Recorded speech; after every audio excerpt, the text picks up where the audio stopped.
صباح الخير وأهلا وسهلا.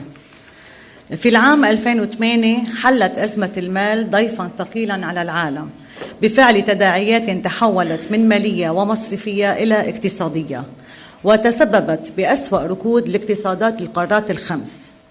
تطورات فرضت نفسها على الصناعة المصرفية وأوجبت تغييراً في النظم والآليات، فكان لابد من بازل جديدة تطوق أكثر فأكثر العمل المصرفي، أو بمعنى حملة إصلاح لتحسين قدرة هذا القطاع على جبه الصدمات الناشئة عن الضغط الاقتصادي والمالي، مما يقلل من خطر تسربها من القطاع المصرفي والمالي إلى الاقتصاد الحقيقي.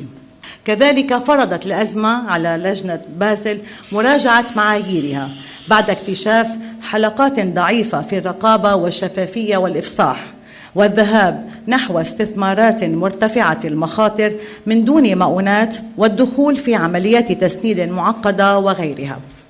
ولأن أزمة المال كانت جسيمة وواسعة المفاعيل، كان لابد للتغييرات من أن تكون عميقة وحتمية وربما مرغوبة، كما أراد تسويقها من أقر التوصيات الجديدة في 12 أيلول 2010 أي مجموعة محافظي ورؤساء الإشراف في لجنة بازل.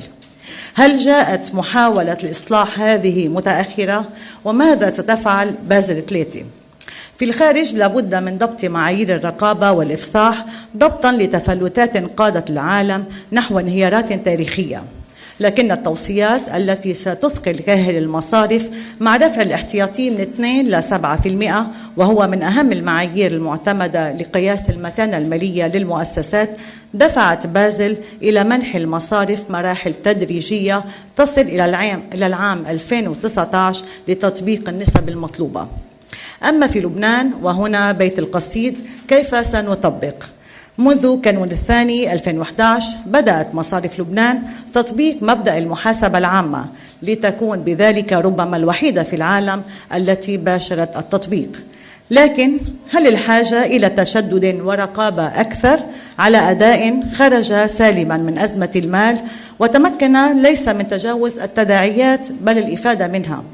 وما مواجهة القطاع أخيراً أزمة البنك اللبناني الكندي إلا دليل على منسوب المناعة التي بات يتمتع بها، وهي تعود في خلاصتها إلى الثقة التي أرسى أسسها أداء أهل القطاع من رؤساء مجالس إدارة ومدراء عامين وصولاً إلى أصغر موظف مصرفي، وذلك في إطار حدده حاكم مصرف لبنان رياض سلامة بعناية على مدى أعوام إلى جانب طاقم رقابي مشهود له، ونجح في قطف ثماره في التصدي لكل أنواع الأزمات والصدمات الداخلية والخارجية.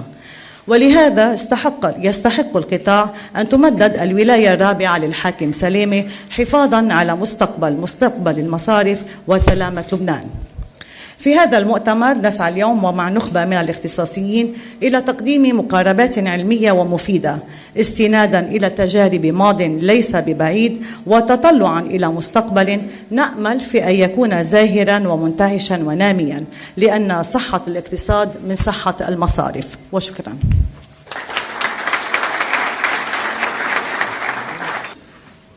والآن مع كلمة مضيفنا في هذا المؤتمر المدير العام للمعهد العالي للأعمال إيزا السيد ستيفان أتالي. Monsieur Attali.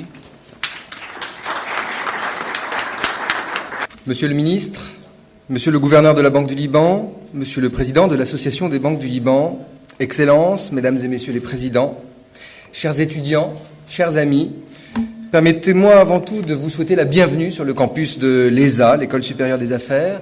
Nous sommes très heureux de vous accueillir aujourd'hui, d'accueillir les hauts représentants du secteur bancaire et financier libanais, d'accueillir en particulier son Excellence M. Riyad Salamé, gouverneur de la Banque du Liban, qui co-préside le conseil de surveillance de l'ESA avec son Excellence M. Denis Piéton, ambassadeur de France au Liban.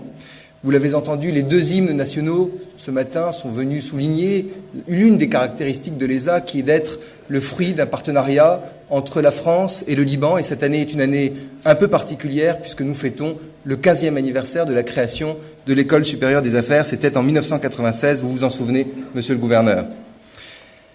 Alors cette crise financière dont nous parlons beaucoup et qui s'éloigne à grands pas, après avoir touché tous les secteurs d'activité, tous les pays, cette crise laisse derrière elle un bilan provisoire mais catastrophique, des millions de chômeurs dans le monde, des centaines d'entreprises en faillite, des milliards d'euros ou de dollars perdus, un bilan extrêmement négatif pour de nombreux pays, mais qui souligne encore plus la réussite du Liban à éviter de tels pièges, et on ne soulignera jamais assez, Monsieur le Gouverneur, le rôle qu'a joué la Banque du Liban pour éviter ces pièges. L'heure est maintenant au bilan dans le monde. Sur le plan international, les chefs d'État du G20 ont statué sur une nouvelle régulation des marchés financiers, sur la suppression des paradis fiscaux, sur la diminution des bonus des traders. Mais la crise économique a également fait naître une crise sociale qui a été à l'origine de nombreux conflits entre salariés et dirigeants. Les dirigeants qui parfois ont été accusés de mauvaise gouvernance, de mauvaise gestion, et pour certains d'avoir profité de la crise pour justifier des plans de licenciement ou de délocalisation. On a parlé de dirigeants tricheurs ou de dirigeants voyous. Dans la vie de tous les jours, face à un individu impoli, on a l'habitude de dire qu'il a été mal éduqué. Il est normal de dire donc d'un mauvais manager qu'il a été mal formé. Et c'est là que nous pouvons parler de la responsabilité des institutions académiques et de la responsabilité des business schools. C'est dire l'importance que nous donnons aujourd'hui à une conférence comme celle d'aujourd'hui.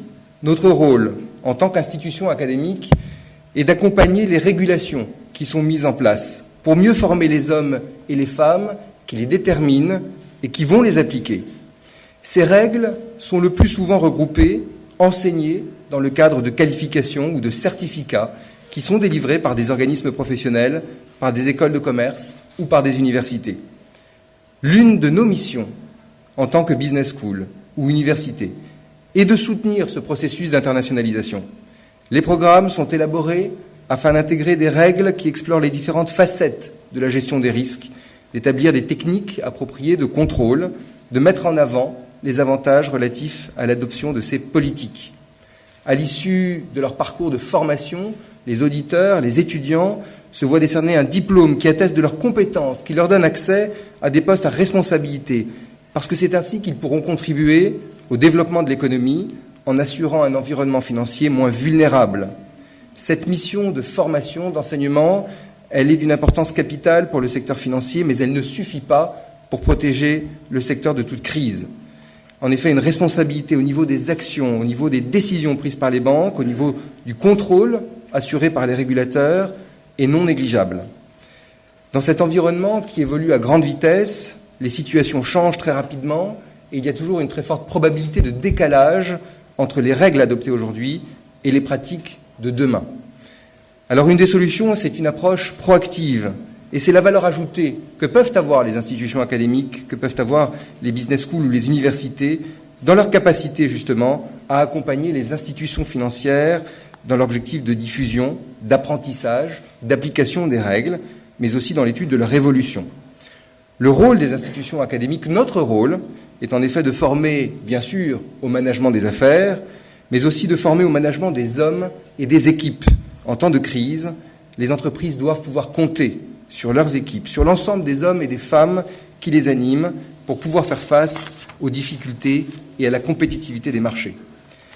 C'est dans cette perspective que nous sommes particulièrement heureux d'accueillir aujourd'hui cet événement avec nos partenaires, la Banque du Liban, la Banque Audi, la société First Protocol, mais aussi toutes les banques et institutions financières qui ont participé à son organisation.